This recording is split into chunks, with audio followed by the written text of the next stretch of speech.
خدا کے ذکر سے نور در مومن کا گھر ہوتا.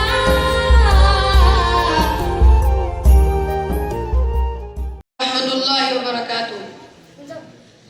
نحمده ونصلي على رسوله الكريم.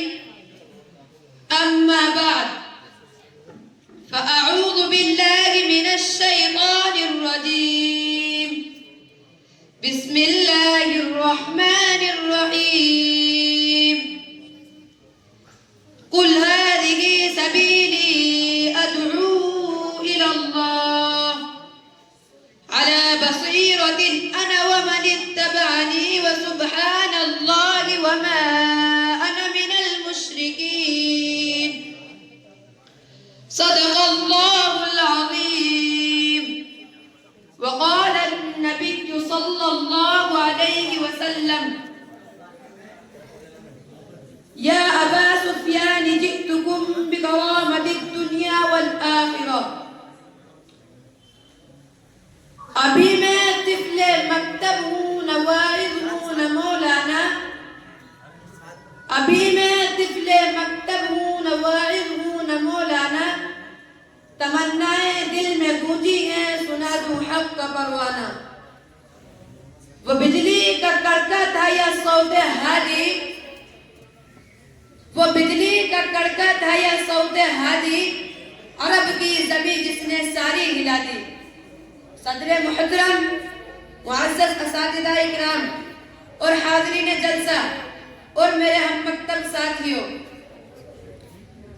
آج کی اس بزم پربہار میں سیرت نبوی صلی اللہ علیہ وسلم سے متعلق کچھ عرض کرنا چاہتا ہوں. میری یہ مجال نہیں کہ میں رسالت مآب صلی اللہ علیہ وسلم کے اسوہ حسنہ پر لب کشائی کر سکوں. میری حقیقت تو یہ ہے کہ قلم میرا عاجز زباں میری قاصر، محمد کی عظمت بتاؤں میں کیسے. ہے محبوب رب امام رسول وہ فضائل مکمل سناؤں میں کیسے.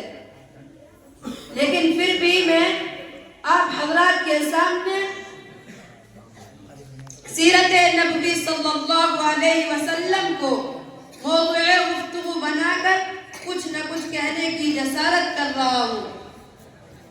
دعا کریں کہ اللہ تعالی میری زبان سے حق بات کہلا دے اور ہم سب کو اس پر عمل کرنے کی توفیق عطا فرمائے.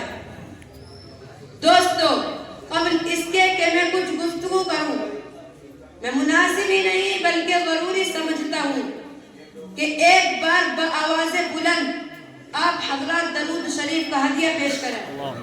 پڑھیے: یا رب صلی وسلم دائما ابدا علی حبیبک خیر الخلق کلہم. ملت اسلامیہ کے پاسبانوں، آپ کو یہ معلوم ہونا چاہیے کہ آپ صلی اللہ علیہ وسلم کی ولادت بسعادت سے پہلے دنیا کی کیا حالت تھی. میرے دوستو، آپ صلی اللہ علیہ وسلم کی بعثت سے قبل جہالت اور ستارہ پرستی کا رواج عام تھا.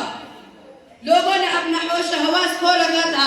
فتن و فساد اور قتل و غارت گری کا بازار گرم تھا. عدل و انصاف اور صداقت و سچائی کا نام و نشان مٹ چکا تھا. لوگ اپنے ہی ہاتھوں سے اپنی معصوم بچیوں کو زمین میں زندہ دفن کر دیا کرتے تھے. لوگ طاقت و قوت کے ذریعے کام لیا کرتے تھے. شفقت و محبت کے حسین الفاظ معاشرے سے غائب تھے. غرض کے انسان ایک وحشی درندہ بن چکا تھا اور پورا معاشرہ حیوانیت و درندگی کے آخری کنارے پر پہنچ چکا تھا. ایسے نازک ماحول میں جب نبیت مسیحہ تاجدار مدینہ آمنہ کا لال ختم الرسول محبوب کبریہ تشریف لائے تو پھر کیا تھا؟ سارا عالم آپ صلی اللہ علیہ وسلم کے انوار و برکات سے روشن و منور ہو گیا. سرنگ کدو گئے وہ سرنگو ہو گئے. خدا رسیدہ چمن میں بہار آ گئی. گویا کہ اللہ تعالیٰ نے خوشخبری سنا دی: اے کعبہ تجھے مبارک ہو، جہاں تیرے اندر 360 خداؤں کی بت پرستش کی جا رہی تیرے درمیان صرف ایک خدا کی عبادت کی جائے گی۔ میرے دوستو، حضور صلی اللہ علیہ وسلم کی بعثت کے بعد جب اسلام فاران کی چوٹی سے پھیلنا شروع ہوا اور آپ صلی اللہ علیہ وسلم اپنی روشنی سے دنیا والوں کو منور کرنے لگے تو باطل پرستوں کے خیمے میں کھلبلی مچ گئی اور ساری قوت و طاقت، دل و دماغ نور اسلام کے بجھانے میں صرف کرنے لگے۔ راستے میں کانٹے بچھا کر، پتھروں سے دبا کر، تپتی ہوئی زمین پر سلا کر اور آگ کے انگاروں پر لٹا کر اور پھانسی کے پھندوں پر چڑھا کر نور پیارے اسلام صلی اللہ علیہ وسلم کی آواز کو دبانے کی بھرپور کوشش کرنے لگے، مگر تاریخ شاہد ہے کہ حق کی آواز بڑھتی ہی جا رہی تھی۔ نور اسلام تمام تر رکاوٹوں کے باوجود پھیلتا ہی جا رہا تھا۔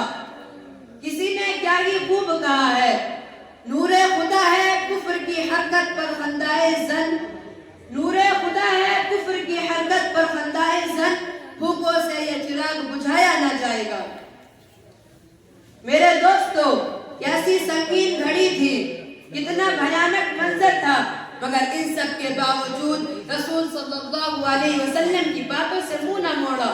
اور ایک ہم بھی ہیں کہ رسول صلی اللہ علیہ وسلم کی محبت کے دعوے دار ہیں، مگر نماز، روزہ، زکوٰۃ اور رمضان جیسے وغیرہ احکام اگر ہم پابندی سے ادا کرتے ہیں تو واقعی ہم اپنے دعوے میں سچے ہیں، ورنہ ہمارا دعویٰ باطل اور بیکار ہے۔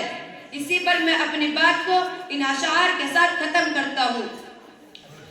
آئے دنیا میں بہت پاک و مکرم بن کر، آئے دنیا میں بہت پاک و مکرم بن کر، آیا نہ کوئی مگر رحمت عالم بن کر۔ کہ محمد سے وفا تو نے تو ہم تیرے ہیں، کہ محمد سے وفا تو نے تو ہم تیرے ہیں، یہ جہاں چیز ہے کیا لوح و قلم تیرے ہیں۔ وآخر دعوانا الحمدللہ رب العالمین۔ خدا